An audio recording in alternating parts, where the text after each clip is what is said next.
بسم الله الرحمن الرحيم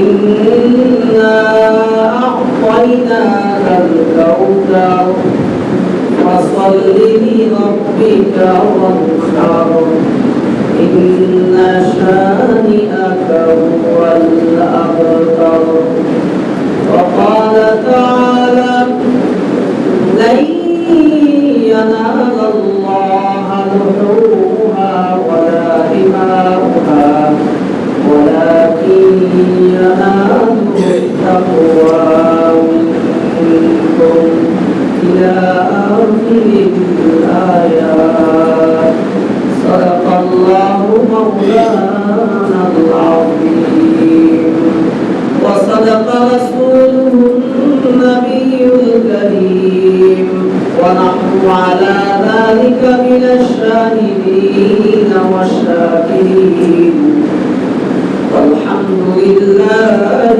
رب العالمين. وقال النبي صلى الله عليه وسلم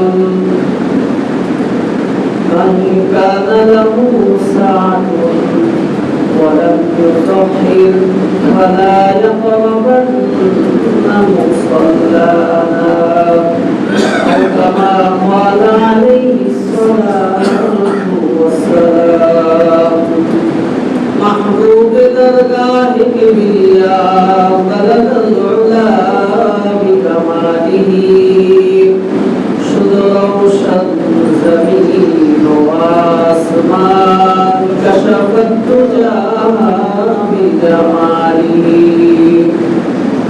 مشتاق دیدار خدا حسنت جمیع خصاله ناغز مصطفى صلوا عليه وآله بلغ العلا بكماله كشف الدجى بجماله حسنته جميع خصاله صلوا عليه وآله شكرا لمن اللهم صل على محمد وعلى آل محمد كما صليت على إبراهيم وعلى آل إبراهيم إنك حميد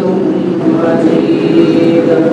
اللهم بارك على محمد وعلى آل محمد كما باركت على إبراهيم وعلى آل إبراهيم إنك حميد مجيد. الحمد لله আল্লাহ রাব্বুল আলামিনের দরবারে অসংখ্য অগণিত শুকরিয়া যে আল্লাহ সুবহানাহু ওয়া তাআলা পবিত্র দামি একটি মাস জিলহজ মাস, এই জিলহজ মাসের প্রথম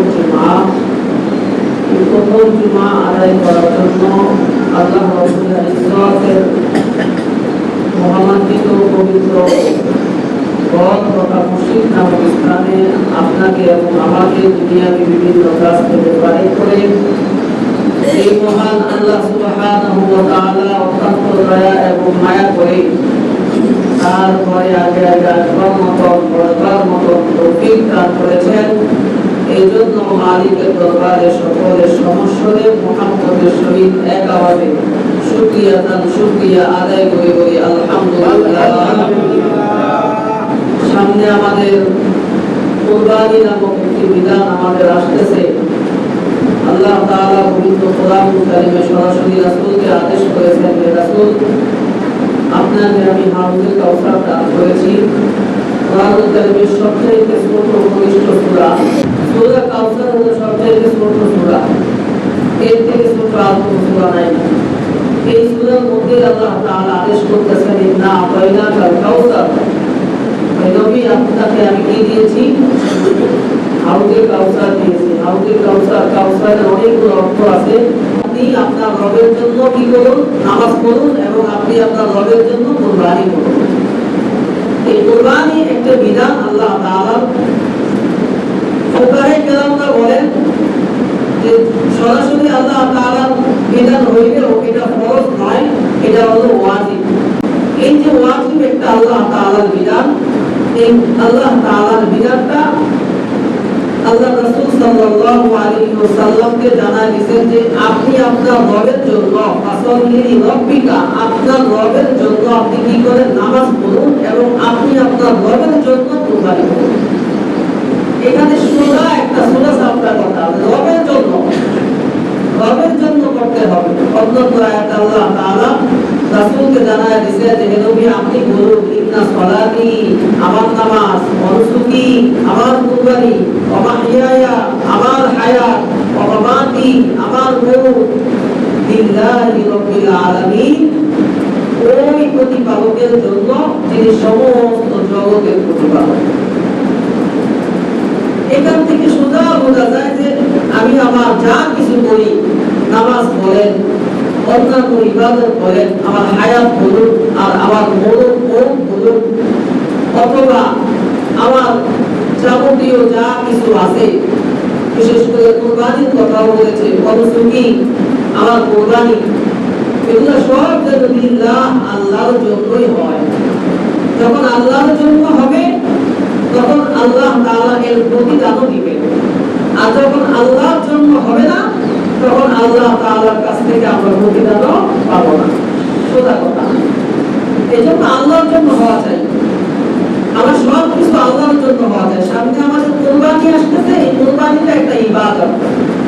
ওই যে বললাম ফাসাল্লি লিরাব্বিকা ওয়ানহার, আল্লাহ তাআলা আদেশ করেছেন, তাই এটা একটা ইবাদত।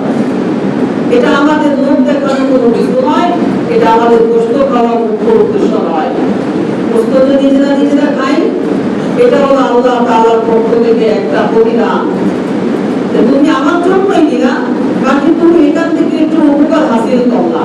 আগের জমানার উম্মতদের এরকম কুরবানির জন্তু থেকে অথবা কুরবানির বস্তু থেকে উপকার হাসিল করতে পারত না। তারা নিজেরা খেতে পারতো না, তাদের জন্য এটা জায়েজ ছিল না বা সুন্নত ছিল না। আমাদের জন্য যেহেতু জায়েজ সুন্নত আছে, এজন্য এটা আল্লাহ তাআলার একটা নিয়ামত মনে করব, বাকি আল্লাহর জন্যই আমরা করব, ইবাদত মনে করব। যদি এটা ইবাদত মনে করি, আল্লাহ রাসূল সাল্লাল্লাহু আলাইহি ওয়াসাল্লাম বলেন যে এটা যদি তোমরা ইবাদত মনে করো, তাহলে তোমাদের এই কুরবানির জন্তু থেকে তোমাদের কি দেওয়া হবে?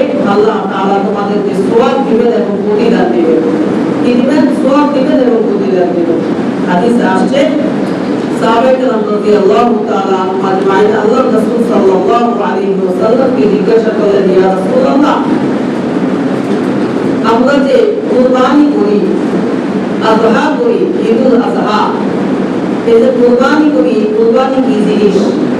আল্লাহ রাসূল সাল্লাল্লাহু আলাইহি ওয়াসাল্লাম সাহাবীদের প্রশ্নের উত্তরে বললেন যে কুরবানি হইল তোমাদের পিতা মানে মুসলমানদের পিতা হযরত ইব্রাহিম আলাইহিস সালাতু ওয়াস সালামের সুন্নাত। আর সুন্নাত একদিকে ইব্রাহিম আলাইহিস সালাতু ওয়াস সালামের সুন্নাত, আরেকদিকে আমাদের রাসূলের সুন্নাত।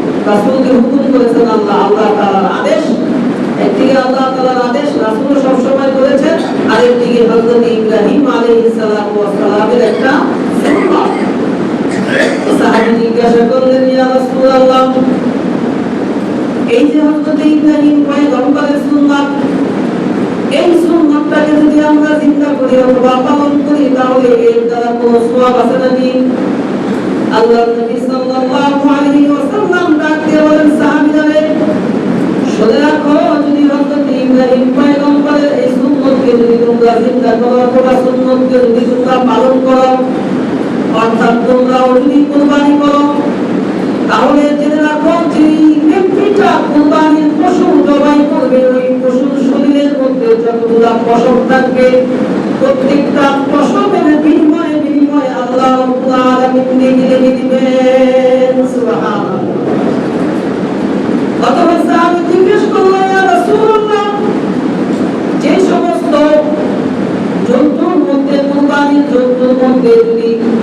গুচ্ছ আকারে যদি পশম থাকে তাহলে ওই গুচ্ছ আকারের পশমগুলা কি এক একটা পশম করা হবে নাকি আলাদা আলাদা করা হবে?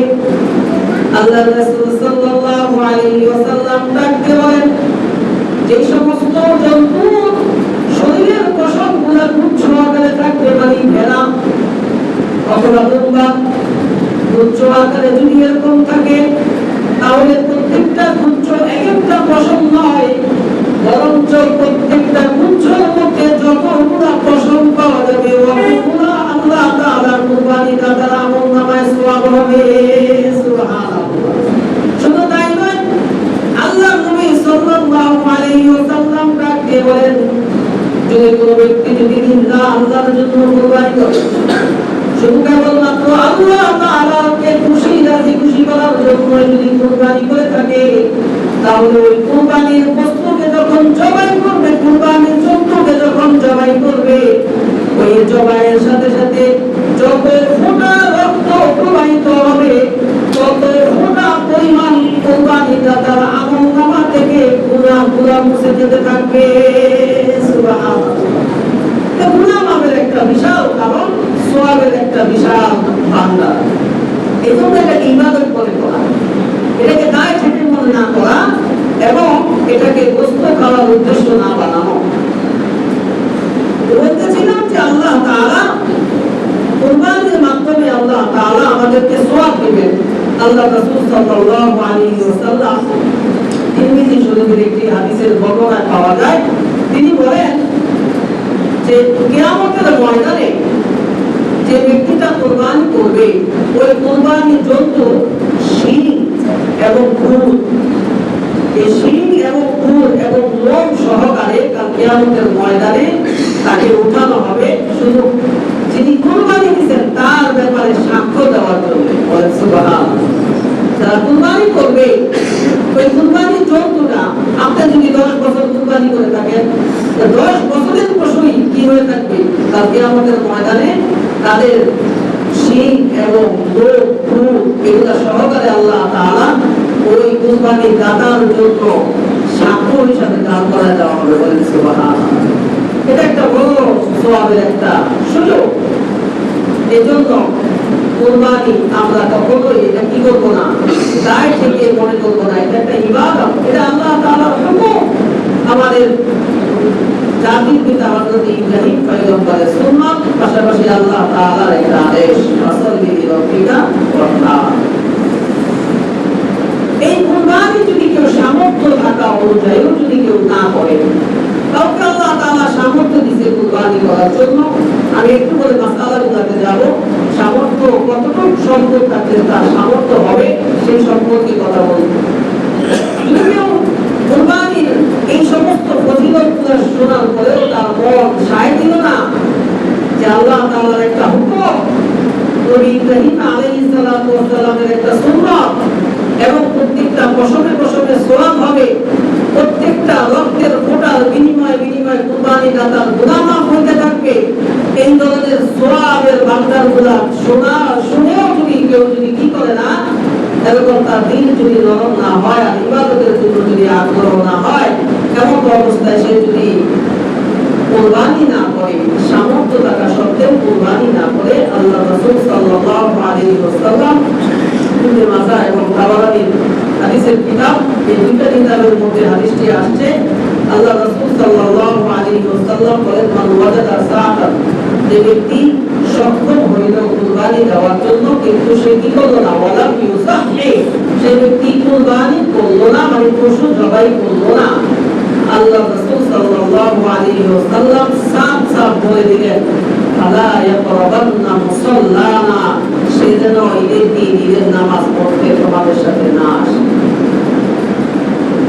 কত বড় কথা, লাগবে না তোমার নামাজ, তুমি তোমার বাড়িতে শুয়ে থাকো, তুমি তোমার সম্পদ নিয়ে থাকো, তোমার এতটুকু সম্পদ যদি তোমার দিনের মধ্যে টান লাগে আল্লাহর ইবাদতের জন্য, আল্লাহর হুকুম পালন করার জন্য, যদি তোমার দুনিয়ার সম্পদ যদি তোমার টানই লাগে, তাহলে কাটো তুমি তোমার সম্পদকে, তুমি ঈদের নামাজ পড়তে কি করো না, আইসো না। এজন্য খুব সতর্ক, বড় সতর্ক। কুরবানি আল্লাহ তাআলার একটা বিধান, ওয়াজিব হুকুম, এটা অবশ্যই করা লাগবে। করব তো ইনশাআল্লাহ। আল্লাহ তাআলা আমাদেরকে তৌফিক দান করুন। সকলে